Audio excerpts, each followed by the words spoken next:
Welcome to the Banker Lamp. Please enjoy the video. You start by confirming power and connection.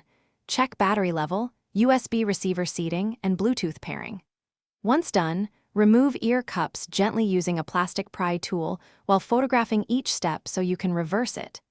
Make sure to ground yourself with an ESD strap and keep screws in a labeled container.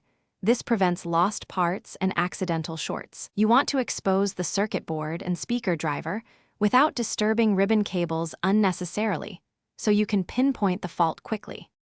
You now inspect the internal components visually and electrically. Check ribbon cables for kinks, solder joints for cracks, and speaker drivers for tears. Once done, use a multimeter to test battery voltage, continuity across switches, and headset jack contacts. This tells you whether to replace parts or repair connections. If a solder joint is cold, reflow it with a temperature-controlled iron and flux. Make sure to use matching replacement drivers or foam pads to preserve acoustic performance and fit. You reassemble the headset in reverse order, aligning clips and avoiding over-tightening screws that can crack plastic. Once done, perform a full test.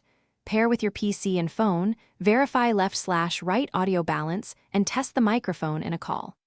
If problems persist, check for intermittent faults by gently flexing cables while testing. This reveals broken traces or bad solder. Finally, if you find intermittent issues, reflow suspect joints and add strain relief to the flex cable to prevent recurrence. Thanks for watching. If this was helpful, leave a like and consider subscribing. See you next time.